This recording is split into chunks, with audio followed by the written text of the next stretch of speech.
On the issue of jobs and the economy, I think this has been the more invisible part of the government's performance, and possibly the most difficult part.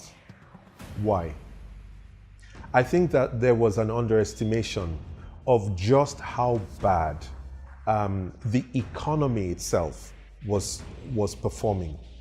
That there was an underestimation of how much money the country actually had before you superimpose the problem of the falling oil prices. At the time that the new administration came in, we were talking about 20-something towards $30 a barrel of oil. And it had come down from about 120 during the Goodluck administration. The reserves had been depleted. Behind the statements by the APC government was, we will not devalue the currency, and we do not think it is time to remove subsidy on petroleum.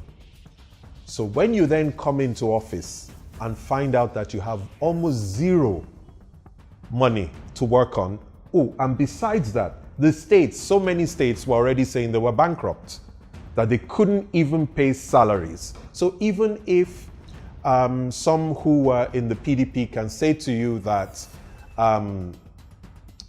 there was a lot of money stored up by Jonathan's administration, otherwise, how did they survive for the few months when they came into office and so on? What would you say about subnational levels? Could we really hide the fact that they were bankrupt? And nobody speaks of what is happening at local government level. Now, against that backdrop, it's almost like you need to restart the economy. I almost wish that this administration did not make such strong statements like, we will not devalue and we will not remove subsidy from fuel, that in fact, expectation was that the price of fuel under the new administration would drop further. That was the expectation of most people. So when they got into office, combined with the lack of communication, and people don't really know what is driving it, and they find that life is getting harder and harder for ordinary citizens. Instead of creating more jobs, Julius Berger laid off a lot of staff in that period, I think about 10,000 before the end of 2015.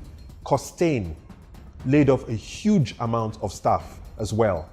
So many other companies followed suit, especially in the construction industry. And we know around the world, construction is always a good indicator when you're getting into recession, and also the hiring that they do when you're coming out of recession. So construction industry is a good indicator for jobs. So how many jobs have been created? 1,000, 10,000, 30,000? I don't think we have really seen the kind of job creation that was promised. That's the brutal fact. We haven't seen the job creation that has been promised.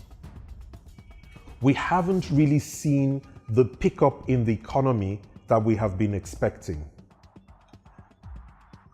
The same subsidy issue on the fuel price is the kind of issue we should be talking about when it comes to the exchange rate. We're subsidizing some other people to make money while we are suffering as citizens. If you keep the dual exchange rate with the kind of gap that we have at the moment, how do you square that? What are we incentivizing by keeping that gap? The truth is, if you go to a country like Kenya, when the international oil prices go up, people expect to pay more at the pump, and they pay more. When the prices come down, the pump prices also come down, and they pay less. That is a market mechanism. And that is what happens when you're not controlling it as the government. If the reason for controlling the price is in order for us not to suffer the effects so much, then this is damaging us. It is better that we allow the real market, not even this cap, that we have at the moment of 145. We shouldn't have that cap. We should allow the market forces to work, because then you will encourage more players to come in, more people to try to supply. And with the law of supply and demand, when supply outstrips demand, something will happen to the price. It will have to go down.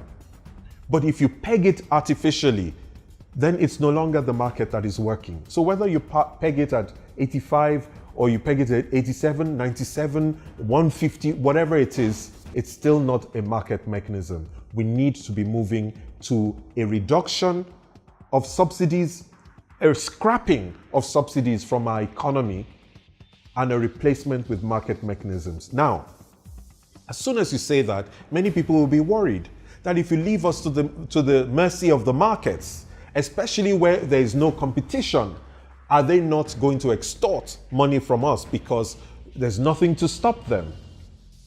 Good. This is where governments usually come in and provide an alternative. If it's an open market where everybody is buying it at 100, it's an open market, and the government decides to undercut the market or whatever, it's a different thing. Or you leave NNPC out there to go and compete to try to undercut the market. If they can survive with it, then let them survive with it. But if they can't, we will know that the market really cannot take that difference in price. Otherwise, we're still lying to ourselves about the state of our economy. And whatever measures we put in place will still not repair the economy. So having suffered this much, I think the best thing is that we actually now put in policies to take us out of where we are. What other people do is to provide palliatives for those who are the most affected. And that can be provided to them directly. It can be provided to those people directly. Otherwise, why should you have a subsidy and also try to provide grants to the most affected in society? If you're providing a grant because they are affected by the market rate, that is a different thing. But allow the markets to run. This is a big argument, and it's not an argument that we can sort out, because there are schools of thought on both sides of the divide.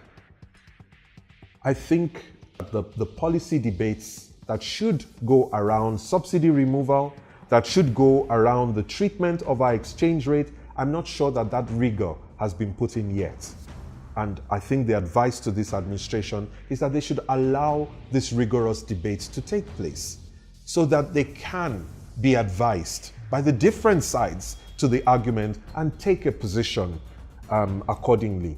It still boils down to the kind of communication there is between our decision makers and the people who either support them or who are against them in the polity.